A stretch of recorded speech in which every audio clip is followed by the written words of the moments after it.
Good evening, everyone. This is the 16th year of the Silicon Valley Astronomy Lecture Series. My name is Andrew Fracknoy. I'm the astronomy professor here at Foothill College in Los Altos Hills, California. And it's really great for me to welcome everyone here in the Smithwick Theater and everyone watching us or listening to us on the World Wide Web to this very exciting lecture in our Silicon Valley Astronomy Lecture Series. This series is underwritten by four very good organizations: the Astronomical Society of the Pacific, NASA's Ames Research Center, the SETI Institute, and then the Foothill College Astronomy Program. Those of you in the room have information about them on your program, and everyone else, I hope you'll look them up on the web. Tonight's lecture is a very exciting topic.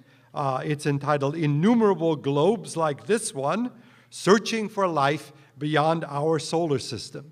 This is one of the most interesting areas and productive areas in astronomy, and we're delighted to have Dr. Terry Holer with us. He is a research scientist in the Space Sciences and Astrobiology Division of NASA's Ames Research Center.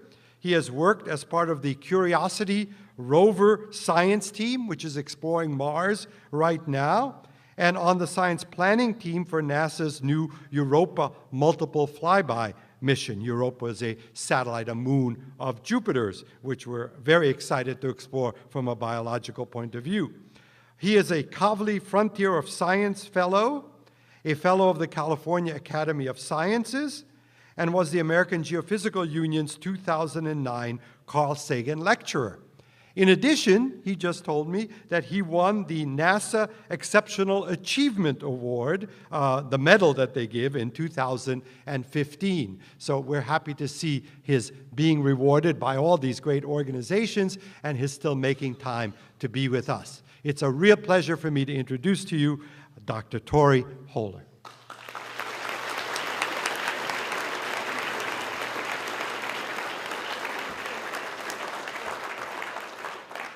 Well, thank you all very much for coming. As Andy mentioned, I'm local, and I love living in a community that values science. And I have to say, I've really been looking forward to this. It's been fun to think about how to make this topic come alive for you guys. And I hope that I can convey some of the excitement, some of the sense of possibility, and also some of the challenges that exist in this field. So with that said, and now that the exits have been firmly bolted shut and escape is impossible, I will share with you something potentially embarrassing.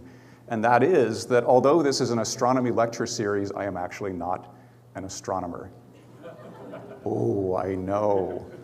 You know, we all have our shortcomings, and I try to be a productive member of society anyway. And actually, now that I'm opening up to you, although this is a talk about life, I'm not a biologist either. And so you may be wondering what kind of terrible bait and switch you've fallen prey to. What I am actually is a chemist, and what I hope you'll see over the course of the next 3-4 hours or so,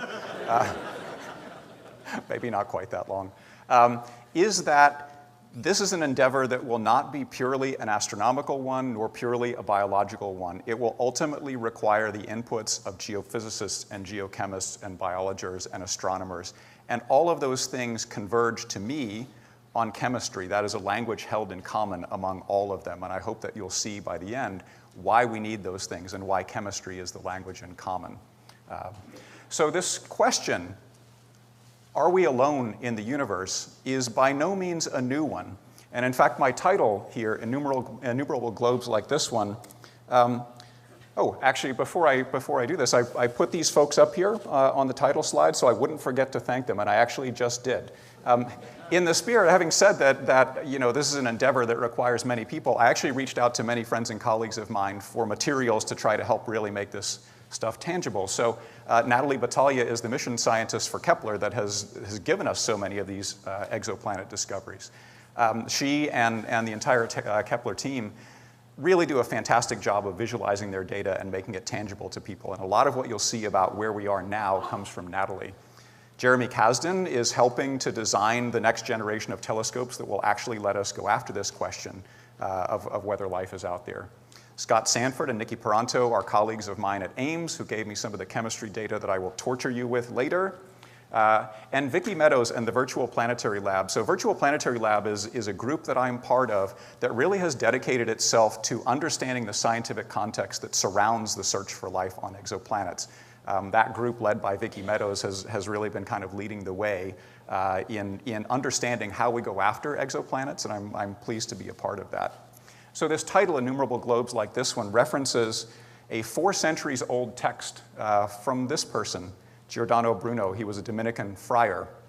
And I'll read to you a few lines of this text because I think that it's really remarkably foresightful. But before I do, I want to provide a little bit of context. So this was written in 1584. That's about 40 years after Copernicus told the world that, in fact, the Earth revolved around the sun and not the other way around. It still was very contentious at Bruno's time, but it was in people's minds. But it was still a good 25 years before Galileo first pointed a telescope at the heavens. So at the time he wrote this, no one had actually seen a planet through a telescope. They simply were points of light in the sky that behaved a little bit differently than the stars did. So with that in mind, think about what Bruno wrote. He said, "There are countless suns and countless Earths, all rotating around their suns in exactly the same way as the 7 planets of our system. We see only the suns because they're the largest bodies and are luminous, but their planets remain invisible to us because they're smaller and non-luminous. The countless worlds in the universe are no worse and no less inhabited than our Earth." So what is unique about this moment in time is not the question we're asking, it's the potential to actually answer it in a scientific way. And that's what I'll try to tell you about.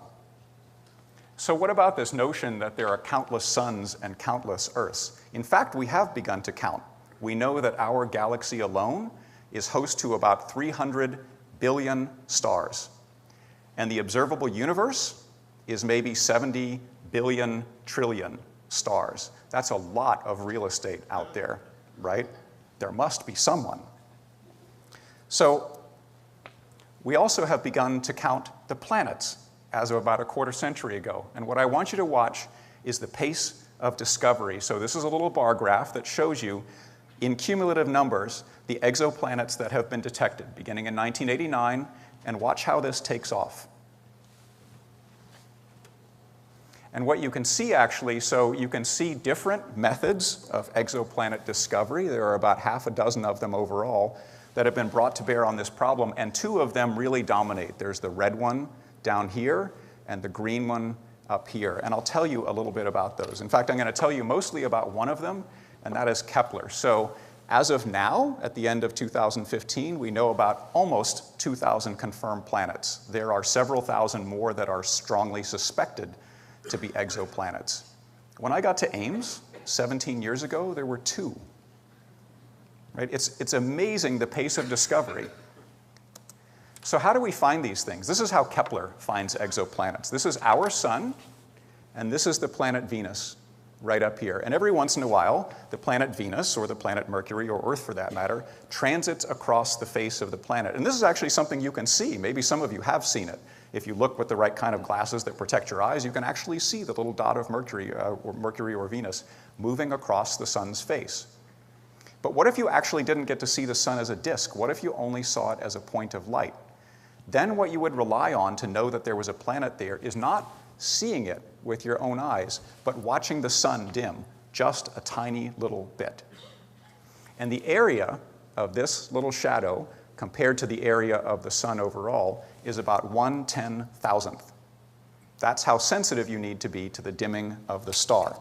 And this is what Kepler actually does. It sits and stares at the stars, and it watches. And every once in a while, as the planet moves across the star, you can see that the amount of light it sees drops just a little bit, and it stays low. And when the planet continues or completes its transit, the light field comes back up. And you see that once, and it's interesting, and you see it twice, and you get pretty curious, and if you see it 3 times, you can be pretty convinced that maybe that's a planet.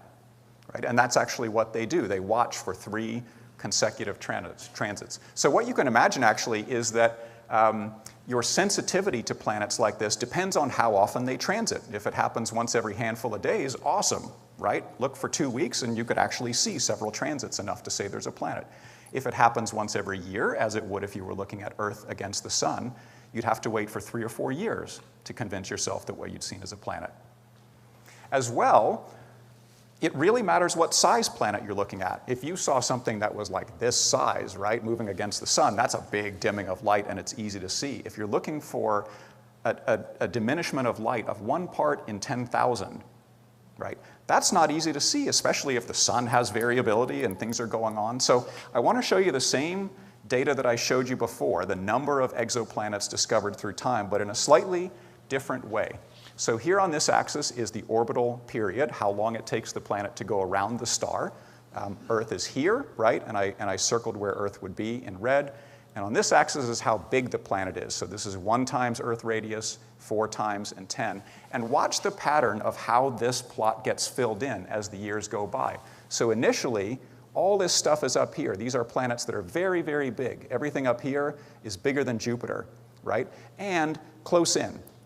So relatively short orbital periods. Those are the things that are easiest to discover, right? And here's where we stand as of 2015. Although it seems like maybe I have forgotten something. That's what Kepler has given us, right? Amazing. And here's Earth, and now what you notice is these exoplanet discoveries are beginning to push out in this direction, longer periods, and down in this direction, smaller planets. And there are a couple that are even right in the neighborhood of Earth. And so this starts to get interesting. And we have enough discoveries that we can actually look at this in kind of a statistical way. So here's a plot of planet size. If Earth is 1, so Earth would fall into this bin, then these are planets that are from about 1.5 to 2 times the radius of Earth, and up from there. This is the number of planets per star. So saying there's 0.3 planets per star is like saying you have 2.5 kids. It doesn't actually happen that way, right? But it's an average, a statistical average. And there are a few things that you can take home from this, right? The first is, here in the bin that has Earth, 1 to 1.4 Earth radii, and here, 1.4 to 2, if you add those two up, basically it means that every other planet, every other star has a planet about the size of Earth. Right? That's kind of amazing. There are lots and lots of planets out there. And there's some other cool stuff, right? Kepler, its mission has been to look for habitable planets, but it has been this absolute treasure trove of data about exoplanets. This stuff that you see here, these gray sizes, we don't have anything like that in our solar system. So all of the rocky planets, our solar system kind of falls nicely into 2 categories, right? There's all the stuff in the inner solar system that are rocky planets like Mercury, Venus, Earth, Mars, and then everything in the outer solar system that's big and gassy and icy and so forth. So that's here and out here. And we don't have anything that looks like this in between. What are those guys, right? Still trying to figure that out.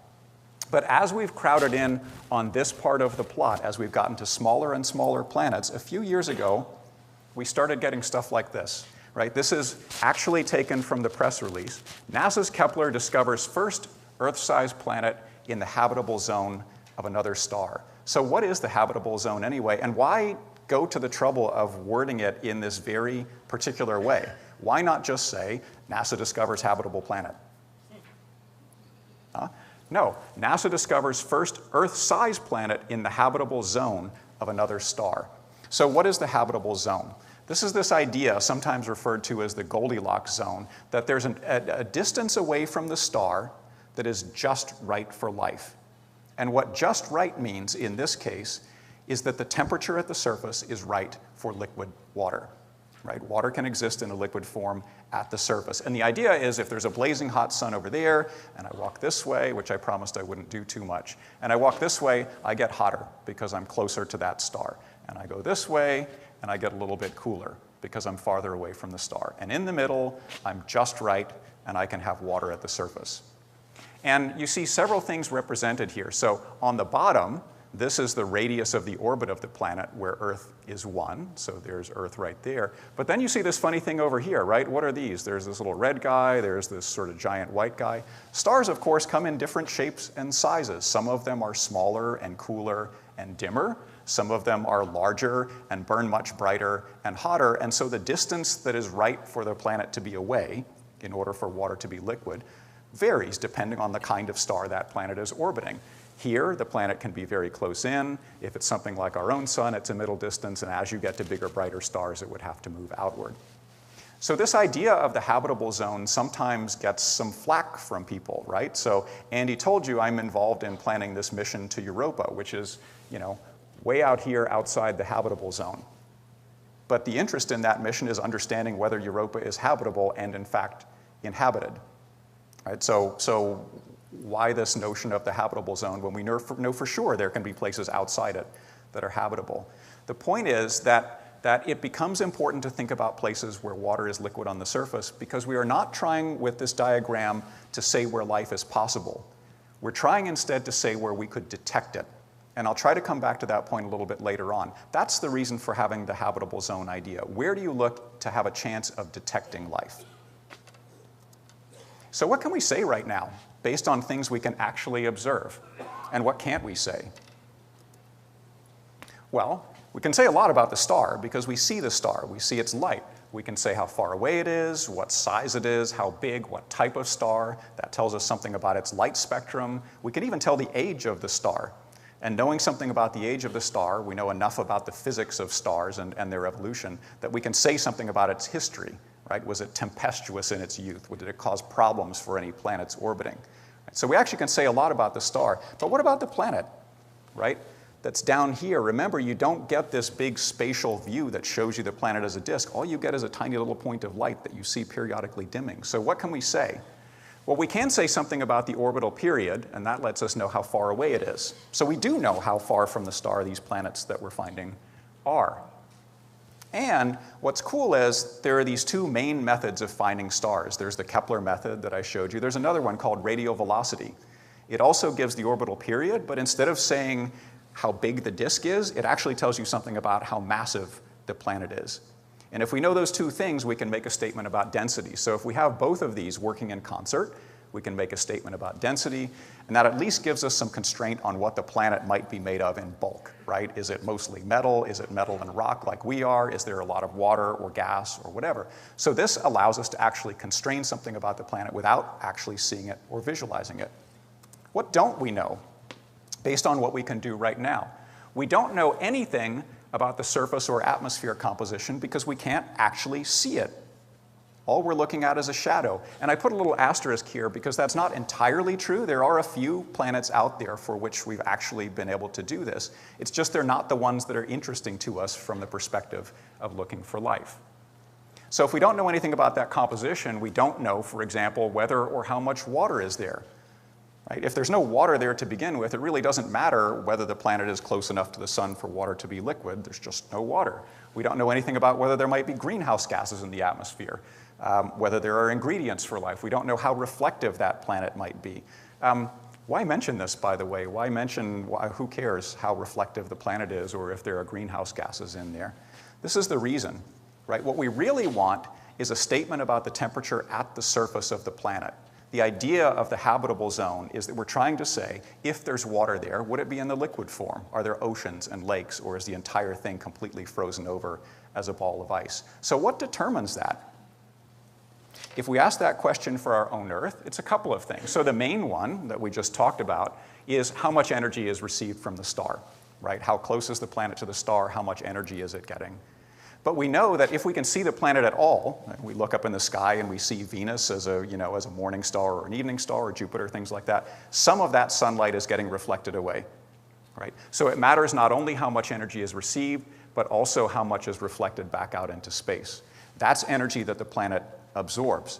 And then, as the planet heats up, it radiates some of its energy back out to space. So it matters how much the planet radiates out to space, and we know from our own planet that we have a greenhouse effect, which is like a blanket that serves to hold in some of that heat.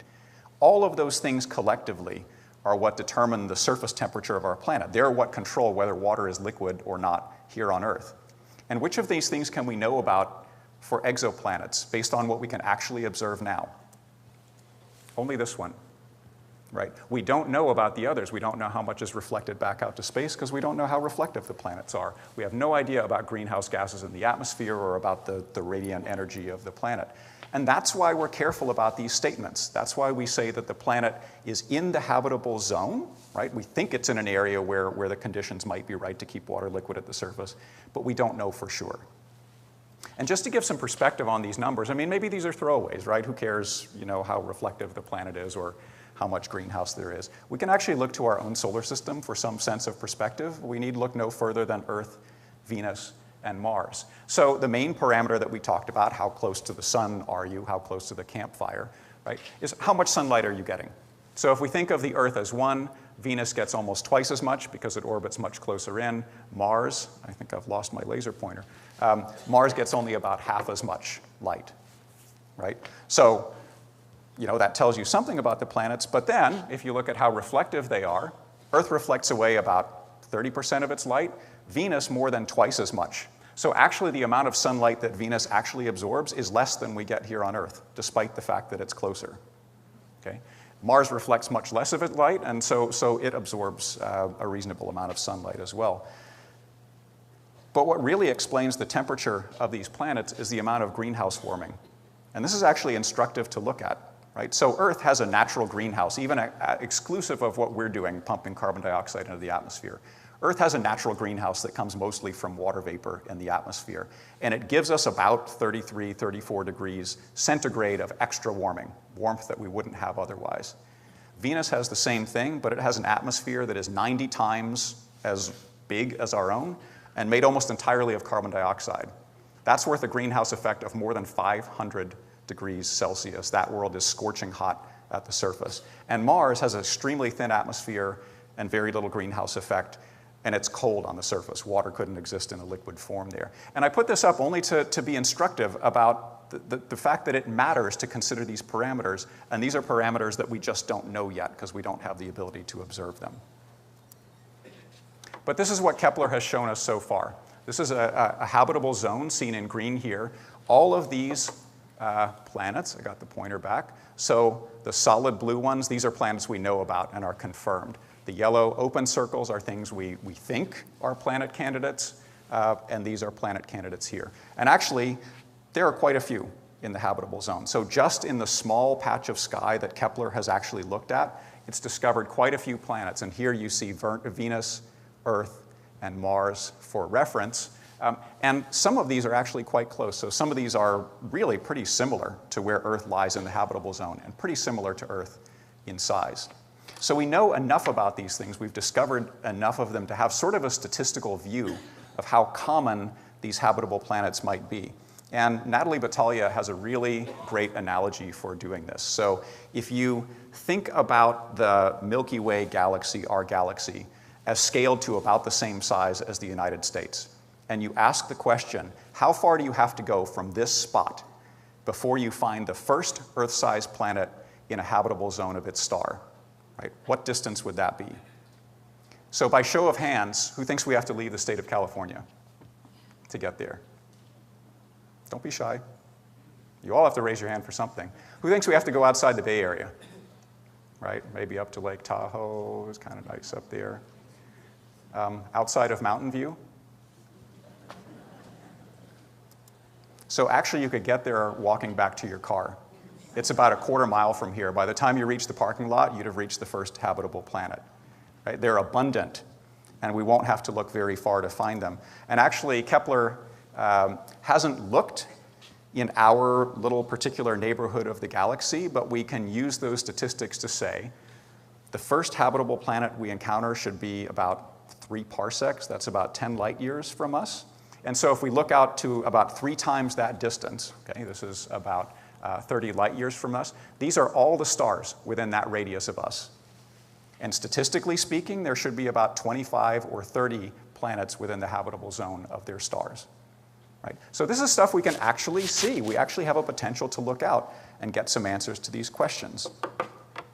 So let's go, right?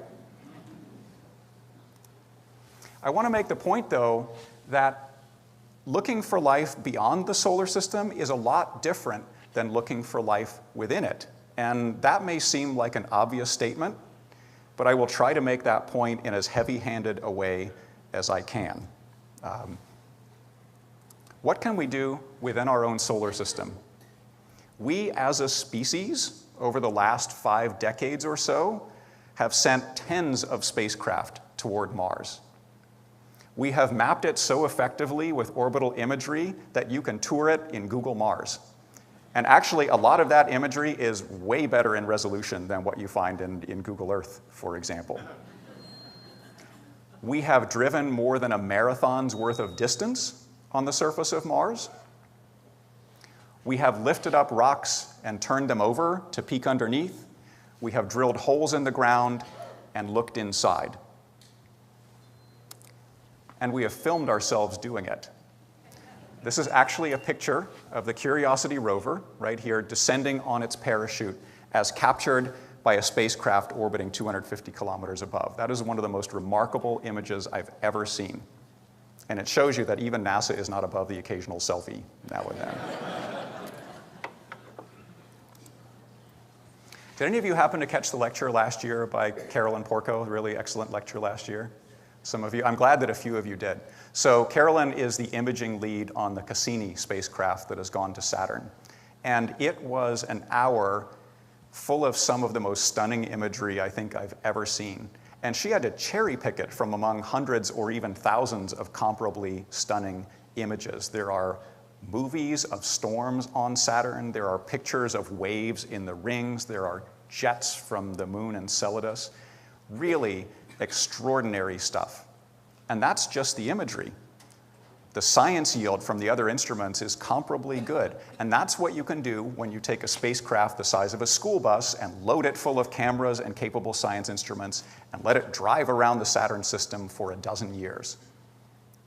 Amazing what you can do when you're in your own neighborhood. But what if all you get to see is just a tiny little point of light, which actually many of you can't probably see from where you are. So what if that's all you get? A little pinprick of light, or this. Okay. Are those habitable? Is there life there? How would you know? Right? In fact, one of these is decidedly not habitable. One of these might be somewhere under the surface and maybe was in the past. And this one is not only habitable, but there's reasonable evidence that there's life there. The point is, when you're in the solar system, it's tangible. You can pick up, you can look at, you can ingest and analyze. When you're looking outside the solar system, all you get is light. But light is actually a lot, right? And actually, this picture is a modern-day cousin to what I think is an absolutely iconic image. This is what Voyager 1 saw from about 4 billion miles away as it looked back toward home. And right up here, where the arrow is, that's our planet Earth. That's what Carl Sagan called the pale blue dot, and he actually wrote quite poetically about it. But you can begin to see some of what the problem is. So it's not just a little dot hanging out by itself. It's actually kind of obscured and lost in the hazy glow or whatever that is. And it tells you part of what the problem is. Because if I look at two things on the horizon, a star and a planet, and I start to back away from them, they appear to me to get closer and closer. And ultimately, they'll be very difficult to resolve. And actually, we can visualize this. So suppose we take the Hubble Space Telescope that has given us these extraordinary images of deep space, and we bring it to bear on this problem. And we put it at a distance of Mars and ask it to look back at the Earth and Moon. It would look something like this. That's actually pretty remarkable if you think about it, right? Looking from tens of millions of miles away, and you still see this much. But what if you move it out to 20 astronomical units? That's about the orbit of Uranus. It would look like this. You can actually still see the moon a little bit, and you can resolve some of the detail on Earth. Now suppose we go 10 times farther away. Voyager 1 is about 134 astronomical units from Earth. Suppose we go out to 200. Now you see it as a faint dot, but still a pretty well-resolved dot.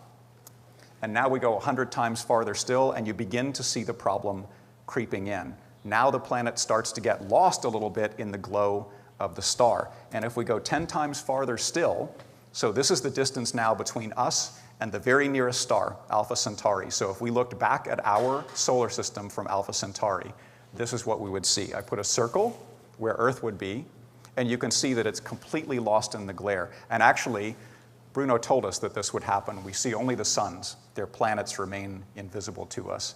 How bad is this problem? The star is about 10 billion times brighter than the planet. That's how much brighter the sun is than Earth. And if you think of the sky as representing 180 degrees from horizon to horizon, the distance between them that you would perceive is about 2/10,000th of a degree. So that's a bit of a fly in the ointment. Fortunately, the astronomers are real smart. Don't tell them I said that, because they'll get swell heads about it, but there's a little brain power that they can bring to bear on this problem. And we have engineers who can gently put down a Mini Cooper-sized rover on the surface of a planet 100 million miles away by lowering it from a hovering rocket. So they'll take care of this. And in fact, there are a couple of concepts that are in development now and that are showing real promise for this. And they both amount to kind of doing this. So the spotlight is there. If I want to see who's in the back, I put my hand up like this, right? And I block out the light. Simple. One of those happens inside the telescope. The other actually happens outside the telescope. And that's the one I'm going to show you now, because frankly, it seems more like something that comes out of a 60s era Bond movie than an actual thing. So look at this. Here's the telescope. And this thing, here's the telescope. This thing that's unfolding in space is a star shade, right? Here's the part where the evil supervillain holds the Earth ransom by blocking out the light of the sun. So watch what happens as the star shade moves in front of the star.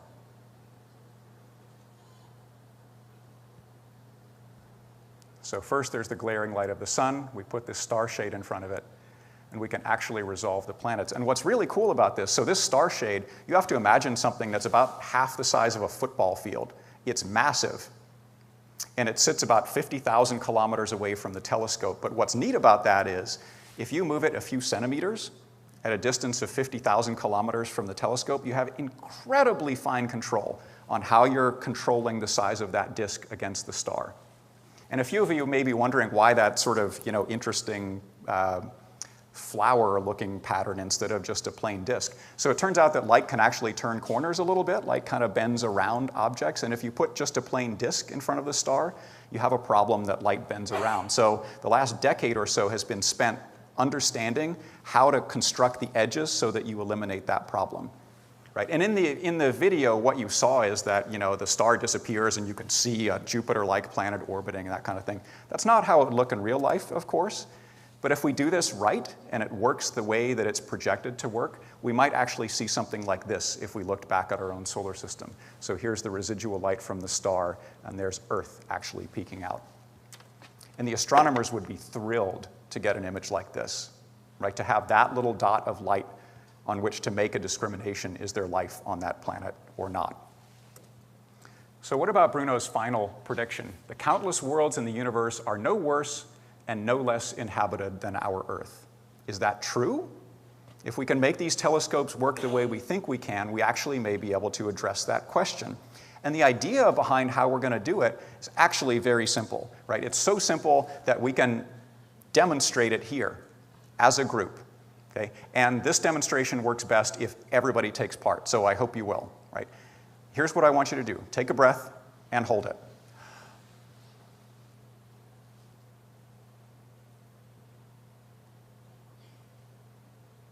Okay. So, several important things just happened. The most important, from my perspective at least, is that an entire auditorium full of people was literally waiting in breathless anticipation of what I was going to say next. Thank you all for being the fuel of that little ego trip. But there are some other less narcissistic things that also happened. When you did that, you changed the composition of the atmosphere in the room. What you breathed in came out looking different, and as a result, the composition, chemically speaking, of our environment changed. And it changed in ways that alter the light that would come off of our planet, right? It's something that we could see if we looked with the right kind of eyes. You did that using an energy source that could just as well fuel life that is wildly different from our own. Energy for me is energy for anything, right? Doesn't matter. But, and I hate to be the one to break this to you, what you just did was a little bit boring from the perspective of looking for life. So this is a whole bunch of assertions that I'll try to back up for you over the next handful of slides. And really what this boils down to is we need to make our discrimination based on light, right? We need to look with the right kind of eyes and say, based on a little bit of light from the planet, is there life there? So most of you probably know what we perceive as white light from the sun is in fact composed of many different colors of light representing many wavelengths. So if you were to pass light through a prism, as did the noted English physicist Pink Floyd in their now famous Dark Side of the Moon experiments, you would find that the white light is broken into colors. Right? And instead of being sort of, the several distinct colors, violet, indigo, blue and green, yellow, orange, and red, in fact, it's a whole continuum of colors. And it wouldn't matter how finely you chopped up that spectrum, you'd see that this little slice was slightly different from that little slice. And when we perceive color, so suppose that we look at a leaf, and this is a maple leaf, just in case any of you were wondering, because I'm half Canadian. Didn't want you to look at the Pink Floyd album cover and get the wrong idea about what that might be. If you look at if you look at a leaf and you see green, what's happening is this. So here's a plot of wavelength on this axis. That's what controls the color of the light we see. And I've put them here, right? So here's violet, indigo, blue, and green. This is the part of the light spectrum that we see. Okay? And what happens is the white light comes in, and when it interacts with the matter of the leaf, it changes. So a little bit of the light is absorbed here. I've lost this. So a little bit of the light is absorbed over around 700 or so. A little bit of the light is absorbed around 450 or so. That's chlorophyll doing its job. It's actually extracting energy out of the light that hits it. And what's left is mostly green, and that bounces back, and that's what we see. And the point of saying this is, we perceive color or things like that that's actually chemical information. And if you break it down in this way, if you spread the spectrum apart and look at it in this kind of graph, that's chemical information that you can actually see. So what we perceive as color is information about molecules.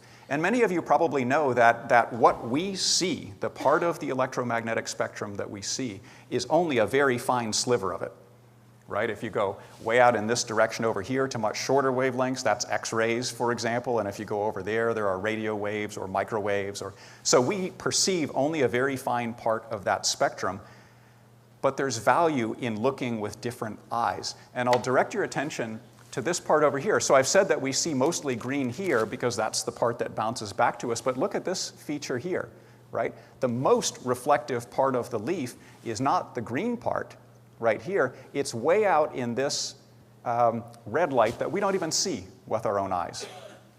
But fortunately, there are cameras that can see. So what would we perceive if we looked at that? What would we see if we looked through different eyes? You can actually take infrared photographs. This is what we would see.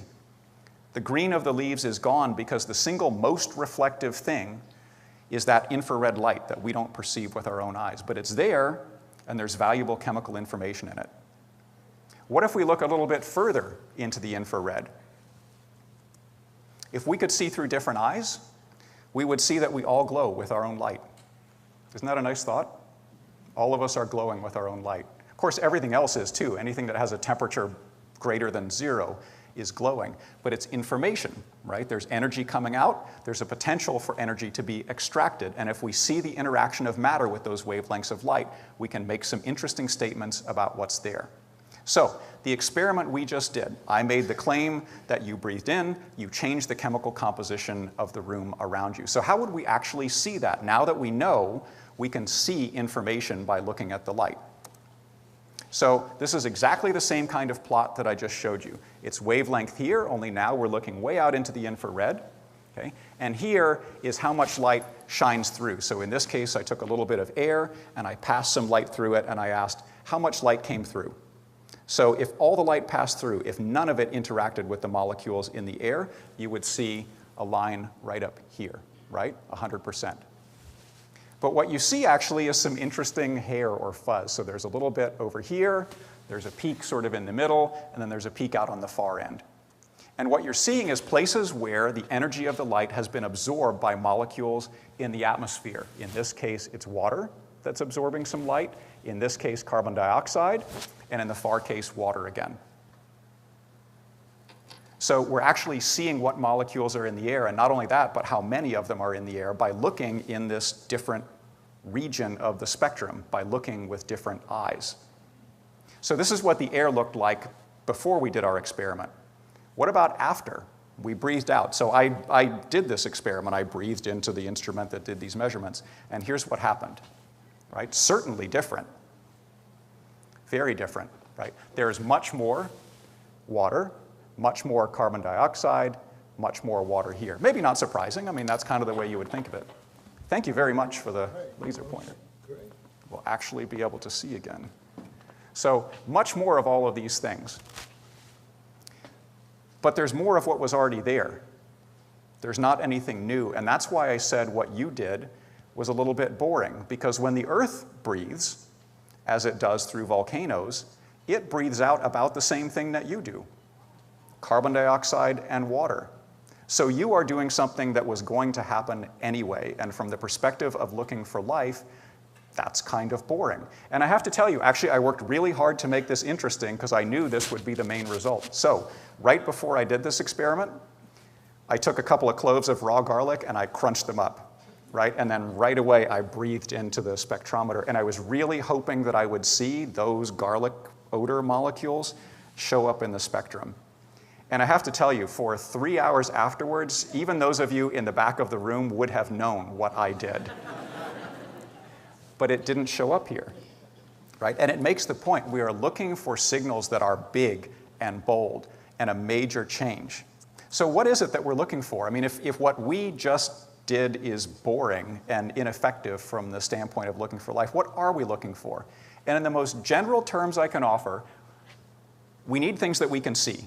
Right? Meaning it needs to be a planet-scale change that happens at the surface and affects the light that's reflected either off the surface or through the atmosphere. It needs to be something big. And it needs to be something that we can't explain by any process or means other than biology. Right? We have to exhaust all other possible explanations for what we see. In the case of the Earth, the CO2, the carbon dioxide, and the water that we breathed out can also be made by volcanoes and other stuff, right? There's easily another explanation for it. We're looking for something that could not exist or we can't explain otherwise. And that's a tall order because we're asking to understand planets that are occurring, processes that are occurring on planets that we really don't know very much about. And this is where it becomes important for the geochemists and the geophysicists and the atmospheric chemists all to become involved in this problem and understand the system as a whole. So what is it that makes Earth look unique relative to its peers in the solar system? If you look at Venus, and this is exactly the same kind of graph, right? So here's wavelength here, and here's the amount of light that's absorbed. So if you look at Venus, Venus has a very thick atmosphere of carbon dioxide, and some of the light in that part of the spectrum is pulled out by CO2. So we see the CO2. We look at Mars, it's the same thing, but those are both frankly boring for exactly the reason that I said what you did was boring. Earth has that same boring aspect, but this is interesting, right? This, for those of you who can't see in the back, is ozone, and ozone comes from oxygen. It is what makes Earth look unique from a distance. And how did it get here? Right? We sort of take for granted that we have an atmosphere filled with oxygen, but we didn't always.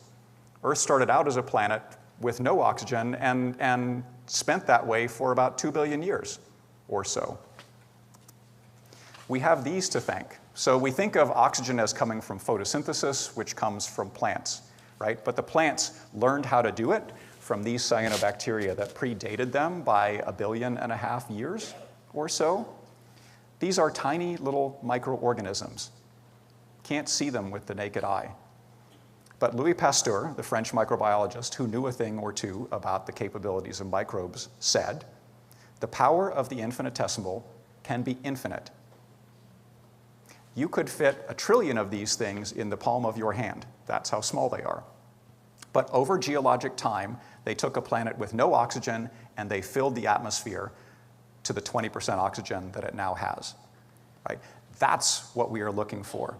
We have a very difficult time explaining the presence of that oxygen on our Earth in any other way, and there's enough of it there that we could see it from light years away if we looked with the right kind of eyes. That's actually the reason for the whole concept of the habitable zone, just to come back to that point.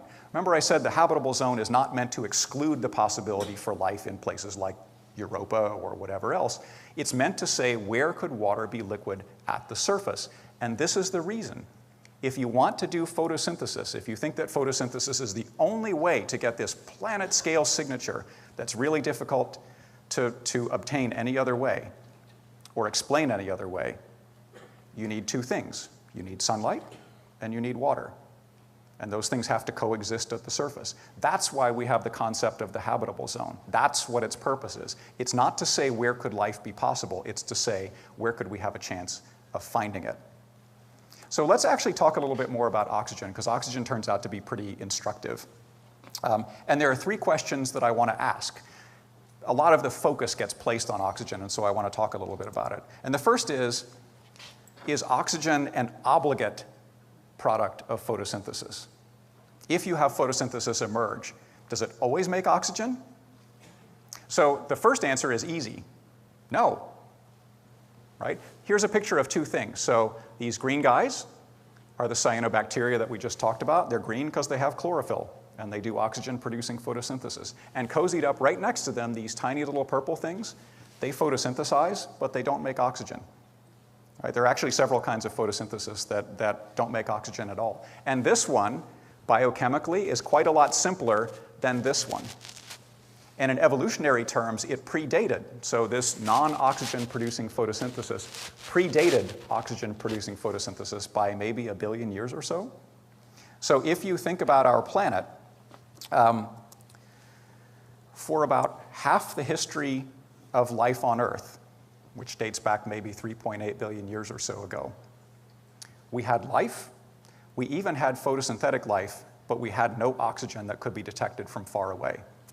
So that's one of the key problems facing us now, and even in my research group, is what other signatures of life are there? What else does life make that can be seen on the surface or makes its way into the atmosphere? And how does the planet process those things? What form do they ultimately take, and what would we see if we looked at a telescope? Is oxygen a unique product of biology? Is it a uniquely biogenic signature? And the bad news is it's not. Actually, there are at least 4 different ways identified, 4 different processes that will fill a planet's atmosphere with oxygen.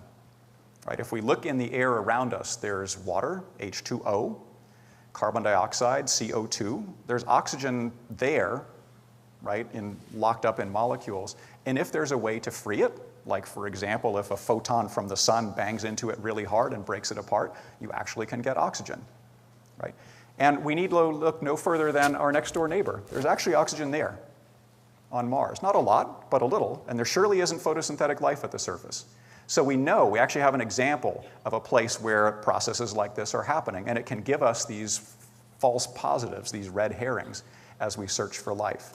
So the good news is that if we understand the context, so if we understand something about the kind of star it is and what its light field looks like, if we understand how the planet operates, at least as much as we can say, and we look for other molecules, things in conjunction with oxygen, like carbon monoxide or methane or other molecules, we can have some clues as to the source, right? If we looked at oxygen on a planet like Earth, knowing what we know about the sun and the geologic context, we could say that must come from life. Right? And if we look on other places, we have the potential to use these other things, other molecules, other bits of context, to also say, is that oxygen unique to life? So lastly, is oxygen emblematic of our being unimaginative or parochial in the way we think about life? Does anyone know what that is, out of curiosity? It's the horta, right? The horta comes from the original Star Trek, and it was a creature made out of silicon, right? This idea that life could be made out of something very different sticks like a splinter in the mind. I don't think I've ever given a public talk where this question didn't come up at the end of it. So I was part of a panel discussion once, actually, about 5 years or so ago, public panel discussion, and it was 3 proper astronomers and me. And they had arrayed us kind of from the most here and now to the most sort of, out in the future kind of science. So I was sitting down at the far end. And we did our discussion, and a question came from the audience about, could life be made of something very different? And actually, it was phrased in kind of an out there sort of way. And this question comes, and the 3 astronomers, in perfect unison, I mean, as if they had rehearsed it, all went, Tori. So this is my niche, apparently, right? I'm the left fielder of the exoplanet community. But people are interested, I understand. And actually, Carl Sagan summed up the problem really nicely, as he often did. He said, there's a famous book published about 1912 by Lawrence J. Henderson, in which Henderson concludes that life necessarily must be based on carbon and water and have its higher forms metabolizing free oxygen. I personally find this conclusion suspect, if only because Lawrence Henderson was made of carbon and water and metabolized free oxygen. Henderson had a vested interest. So, but is it possible? Could life be made of something else? So the truthful but unsatisfying answer is that from the standpoint of exoplanets, it actually doesn't matter all that much. It matters a little, but remember that what we're looking at when we look for evidence of life is not going to be the life itself. It's not going to be the molecules of which the thing is made. It's going to be what the thing does, right? Does it make oxygen, or does it spit out carbon dioxide or something like that? It doesn't matter so much what it's made of. It actually matters more to think about what the life is made of and what its requirements are, to know where to point your telescope in the first place. And I guarantee you that if we have, if we look out our sort of 10 parsecs or so, and we have several dozen worlds that we could point our telescope at, we're going to go for the ones where we know have conditions that are suitable for life originating. We're going to go for the ones that we know have water, that we know have carbon, because that's where we know life can survive. But I understand that's an unsatisfying answer, and people want to know about this. So there actually has been some serious scientific thought dedicated toward this, and there was a National Research Council study convened around this. Actually, a number of very prominent scientists participated in this, and they addressed themselves to this question. If we think as broadly as we possibly can, what could life be made of? And they published a report, which you can download, right? If you're fascinated by this topic and you want to read 150 pages about it, you can go and download that. It's easy to find on the web. But I'll summarize for you what they said. They said, if you think as broadly as you can, really, the only absolute requirement for life is energy. Everything we understand about physics and chemistry dictates that life requires a source of energy. It's probably made of carbon. So they made the point, they think it's carbon. And actually, Carl Sagan kind of said that he thought of himself as a carbon chauvinist, despite the statement that I just made, and not so much a water chauvinist. And actually, that's a reasonably consistent viewpoint. So this is how I would have looked at it as well a handful of years ago if asked that question. And they said it requires a liquid, but they went out of their way to say that there's no fundamental reason that liquid has to be water. So this was the summary viewpoint of this group of people, is that life probably is made of carbon, probably doesn't need to have water, really could be any liquid at all. And we have examples even in our own solar system of other places where there are liquids other than water. Saturn's moon Titan is covered by seas of liquid methane and ethane, right? And according to this report, yeah, sure, it's possible. Here's my own 2 cents. I tried to think about this like a chemist, right? And I have to say, as a person who likes to believe that he has some imagination, I really would love to find an example of life that is very, very different from our own, that's based on some fundamental difference in the chemical principles of how it operates. But my own 2 cents, when I think about it as a chemist, is that it's not just a liquid we need, it's a solvent that we need. And a solvent dissolves things and it mediates their interactions. And for a number of reasons that fill their own 1-hour lecture, I actually think that the properties of water, or something very like water, are critical to the interactions that confer lifelike chemistry. So I actually have become a water chauvinist where I was not before. I think that water is important. And because that solvent mediates the chemistry of life, it kind of constrains what else life could be made of. So I have a colleague who went through the exercise of showing, in principle, that silicon, which is everyone's favorite sort of second choice, can make a lot of the molecular forms that carbon can. However, if you put any of that chemistry in liquid water, it either spontaneously combusts or explodes. Right? So it matters very much what the solvent is, and those things put together, to me, suggest that water still is the place to be looking. So if we do our job, if we build the right kind of telescopes, if we find the right places to look, someday we may see something like this. This is one of these light spectra, again, wavelength on this axis, only it looks different than what I showed you before, and it looks cluttered and ugly, right? There are all these error bars, which are a measure of how uncertain those measurements are, right? And we could sort of see some waviness in there, but nothing like the sharp peaks I showed you before, right? So this is what we can hope to get, and actually we can directly improve that picture if we invest in bigger telescopes. We actually can resolve that picture better. We can collect more photons, have more certainty in our measurements. So those are choices that we'll have to make. We'll have to decide what wavelengths do we look in, right? What molecules do we really care about seeing as evidence of life? And how big a telescope do we build? Because the bigger the telescope, the farther out we can look, and the more worlds we'll have a chance of investigating for life. So these are the choices that lie ahead of us as we think about looking for life. And just to wrap this up, this is a Hubble ultra deep field image. So Hubble stared at a tiny little patch of sky for a long time, and everything that you see in this picture is a galaxy. Every little bit of light that you see in that picture is a galaxy. There are 70 billion trillion stars in the observable universe. And we know that life has originated around one of them. We don't know whether life has originated around any others. And there are people working very actively on this question: how frequently does life emerge, given the right set of conditions? It's one of the hardest problems in science. And we actually now have the potential to bring observational evidence to bear on that question by looking around us, finding the right set of conditions, and asking, is life there? So, thank you very much for your attention. I hope this was fun and interesting. I'll be happy to take any questions.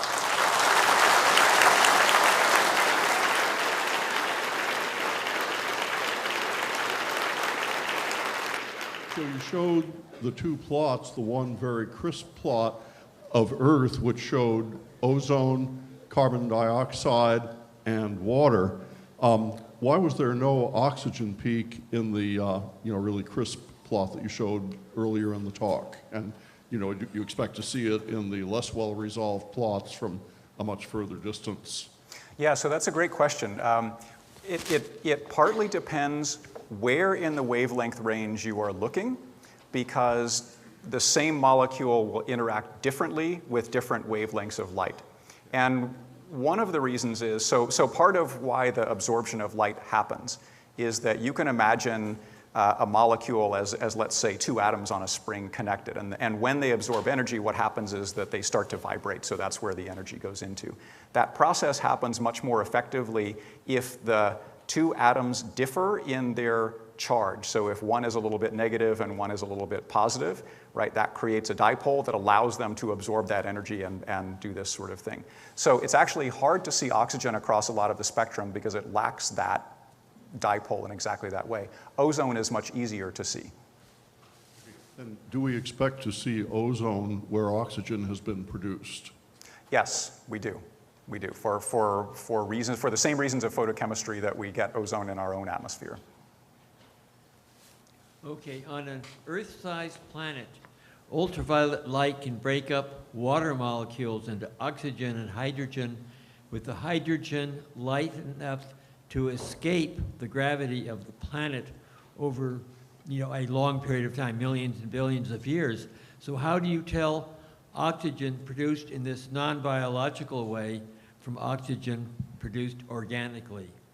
Yeah, that's a great question. And actually, it's a little bit easier to answer that question with the other main way that you get oxygen. So I remember I said that we have O in the water around us, but we also have O in the CO2 around us, right? So a lot of what we see on Mars, for example, the oxygen that we see in the atmosphere comes from that same process you described, the ultraviolet breaking of the molecule into carbon monoxide and oxygen. And so if you see a lot of carbon monoxide around, as an example, that would be a telltale sign that this process has been going on. So what you do in order to understand the process is look for its residuals. So the great thing about chemistry and physics is that they work the same way everywhere, right, as long as you understand the environment well enough. So if you understand the process and how it works and can look for telltale residuals of it, like the carbon monoxide, for example, then you have a potential handle.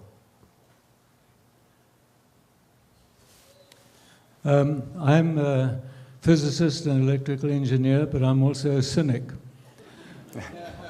Could you tell us what is the total budget that's everyone involved in this project? And once you've told us that, tell us whether you think the homeless guy in San Jose cares two hoots whether you have discovered life compared to his life here. Yeah, I think that's an important question for us all to ask ourselves. You know, the total budget for the science going forward at the moment is not very much, because what we're doing is trying to create the science context around what we will do if we decide that that's an important enough question to address.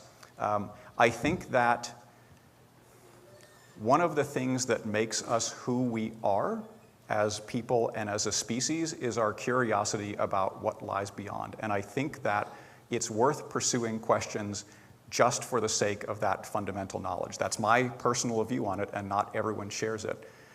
Absolutely, there are differences in the way that we prioritize our spending, and I think it's important for all of us to consider that. So I think it's a good question and one that's important to have raised.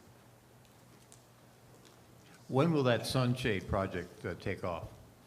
So actually the thing, you know, you can always see videos and think, well, that looks nice, you know, in the little animation, but when is it actually going to happen? So actually there is a scale model built at JPL, the Jet Propulsion Lab, out of flight qualified materials and to flight specifications. So they know that they can make it, and they know that it can operate.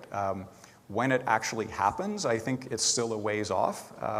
And typically the way these things work is that there will be smaller scale kind of technology demonstrations. But I know that there is an operable scale model that actually exists now. And I think that's as much as I personally know about it.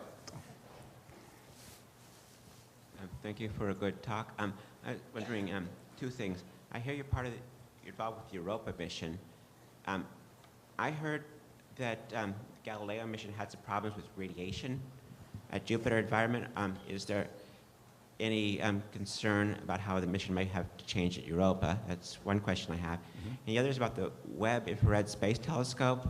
And I was wondering about plans in that to use light from covering up the star from transitive star to look for signatures of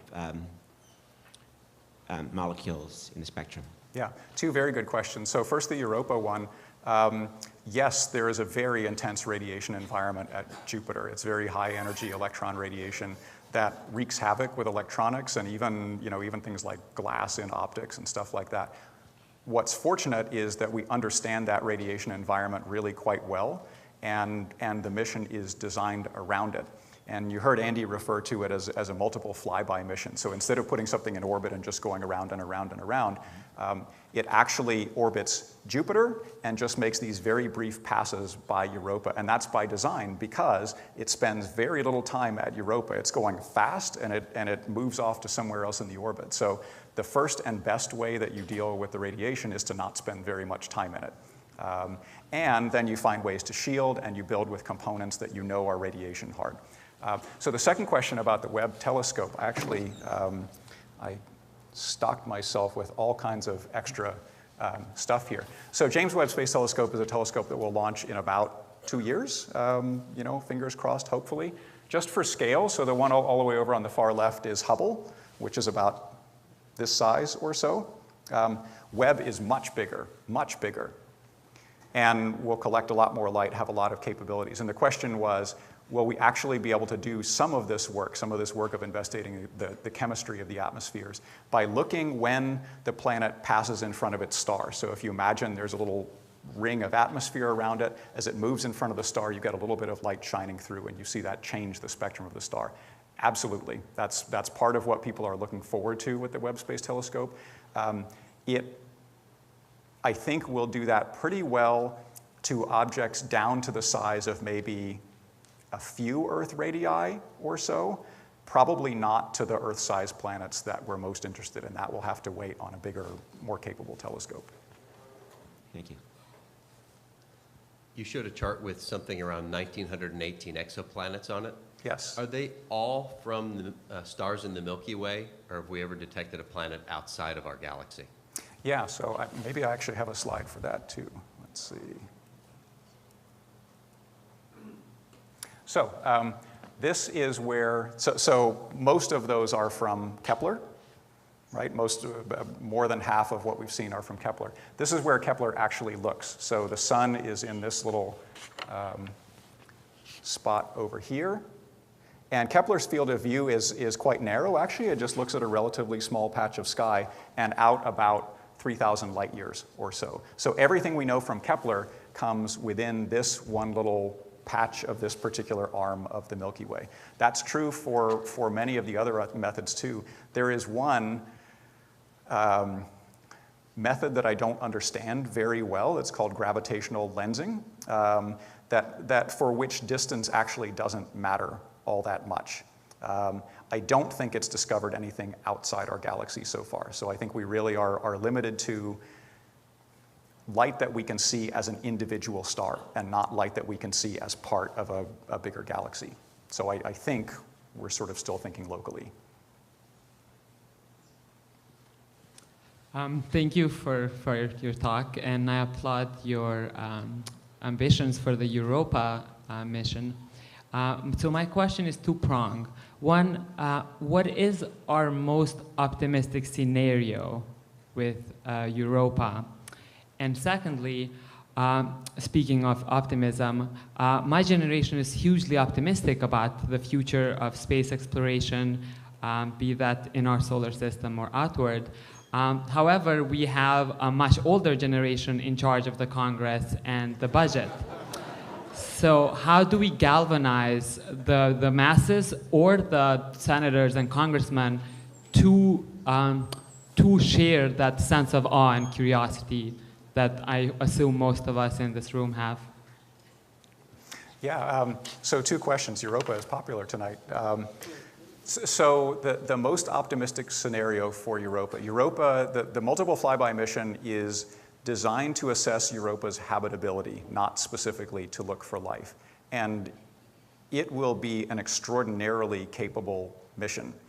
For me, one of the biggest unresolved things about the habitability of Europa, so there's very good evidence that there's a huge ocean of salty water beneath the surface of Europa. One of the most unresolved problems from my perspective is whether there's any energy that gets in there to be used for life. And that really depends on whether that surface ice overturns into the ocean or not.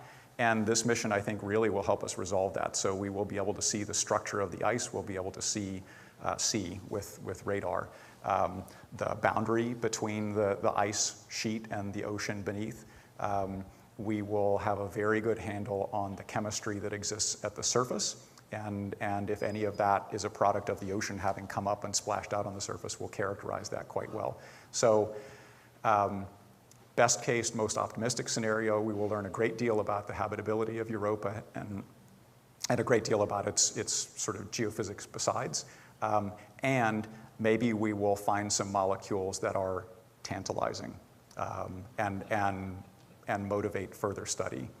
As to the question of galvanizing support around stuff like this, I was having a conversation with Andy right before the talk. So he and some colleagues wrote a textbook in astrobiology and sort of dealing with space sciences about a decade or so ago.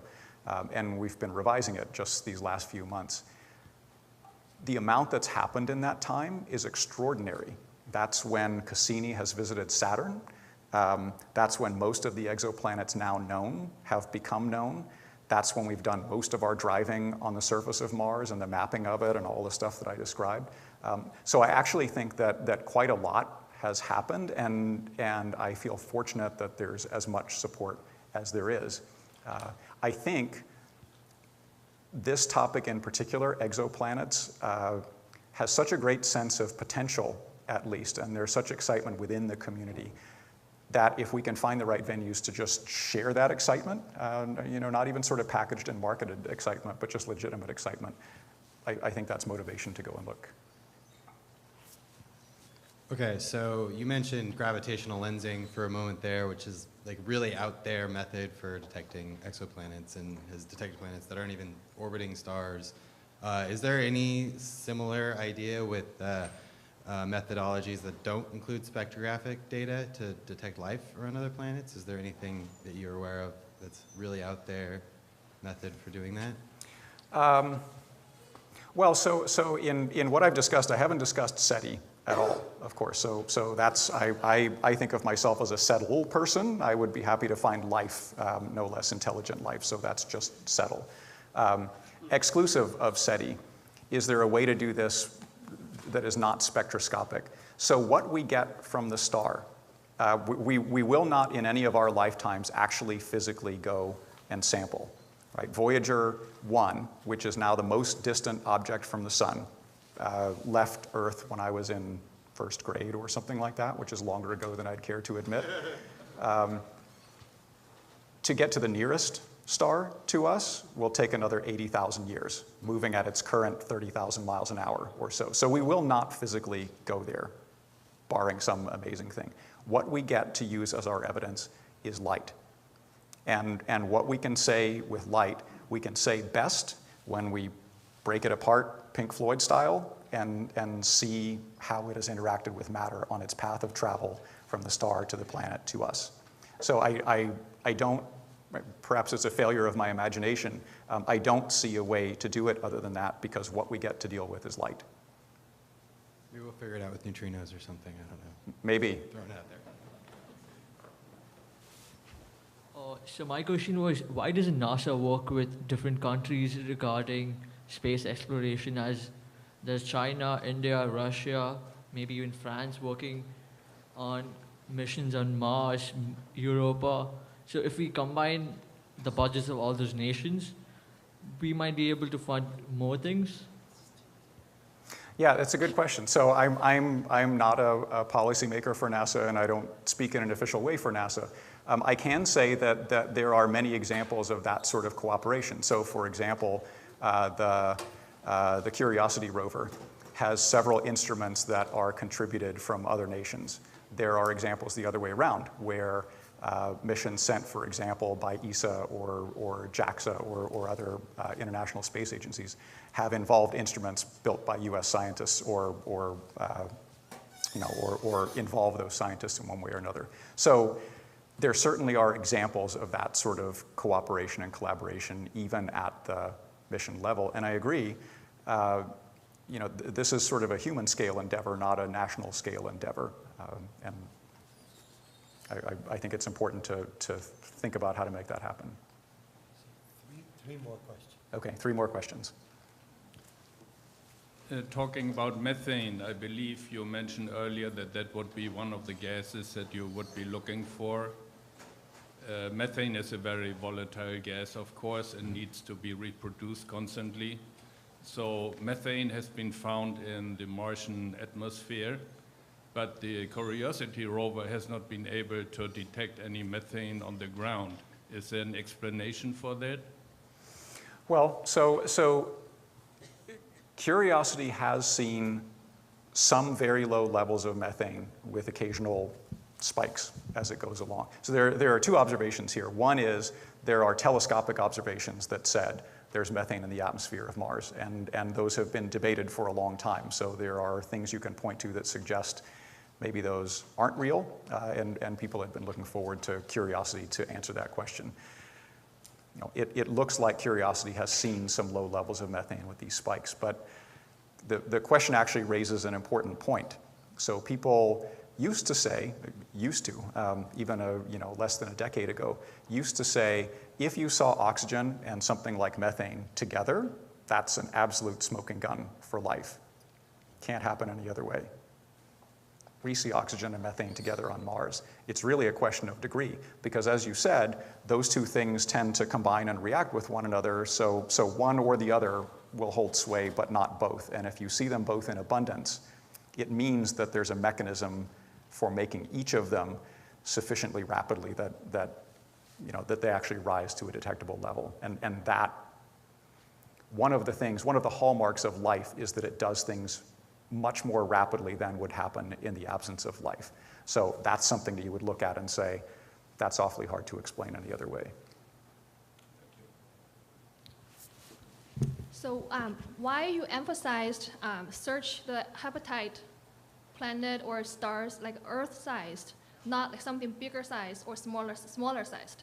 Another question is, when NASA will send the mission to Europa? By what year, what time? Yeah, I'll answer the second one first. If things go as we hope they will go and as they were planned to go, it would happen in the early 2020s, which in terms of instrument and mission development timescales is frighteningly close, actually.